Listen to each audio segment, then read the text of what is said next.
While many academics who would do so would be able to access work using online systems, not all academics around the globe can afford to access journals. And I think through you making your work available, green open access, you have a potential to reach a larger number of academics who would otherwise not know about your work and who wouldn't be able to really cite your work and build upon it.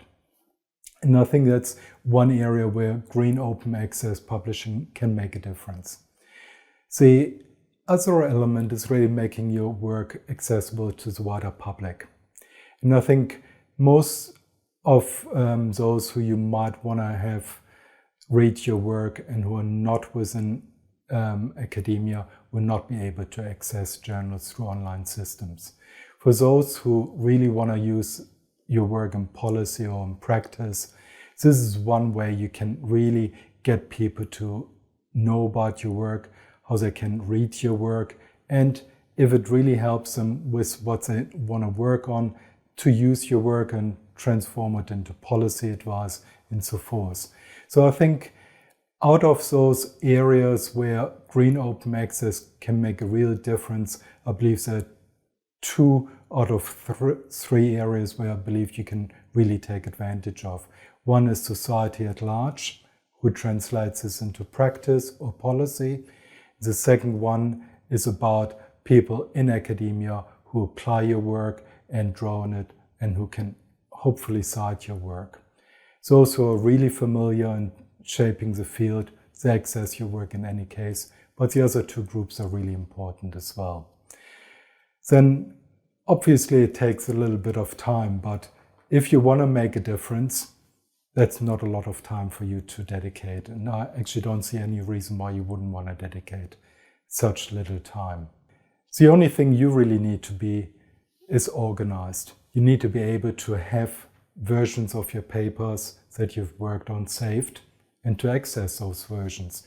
To have your publication green open access, you essentially use the accepted version of your paper that you've submitted to the journal or publisher, such that you can then use this paper and provide it to or helpful colleagues from within the library.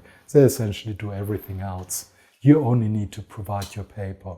There's nothing else you need to do. And if you're organized, it should be 1 or 2 minutes of your time.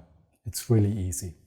In terms of publishing, obviously, any work should join a conversation within a particular discipline. And this should be your primary driver for selecting a journal or outlet for your paper. You shouldn't be guided by submitting a journal because there's some gold open access or you can somehow more easily get your paper published, but it should be in as highly regarded journal as possible where you can advance the discussion, the conversation. So I think that's the golden rule. Why wouldn't you go into as prestigious a journal or outlet as you can? But then how does green open access fit? Not all of those journals where you want to join a conversation will either allow gold open access. Some journals categorically don't allow it at all. Others do have various means.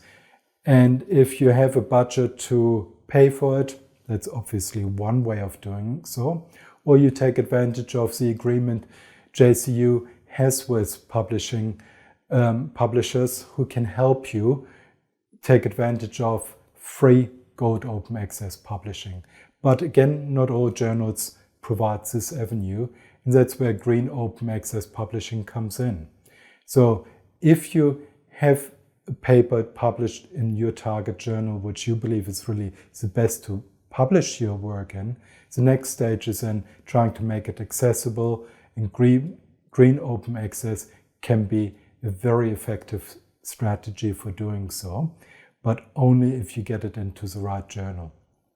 And yes, there might be some embargo times where you may need to wait some time, but I think green open access will allow you then to reach a larger audience. And it should be considered especially given that we as a scholarly community, but also as JCU in general, is really seeking to have greater scholarly and societal impact through the research that we are producing ourselves. I think there's probably at least 3 channels for you to really follow. One is, if you have a research mentor, discuss it with your research mentor. Most colleges, most departments, most academic groups will have research mentors where junior scholars can work with their mentor to help them develop their profile, and using strategies to make research accessible through, for example, green open access should be part of this discussion. A second channel would be get in touch with your Associate Dean Research, who can point you into the right direction. Thirdly, again, as I've indicated earlier, work with our colleagues from our library who are not only competent but also super helpful in helping you get your work out such that it is available green open access.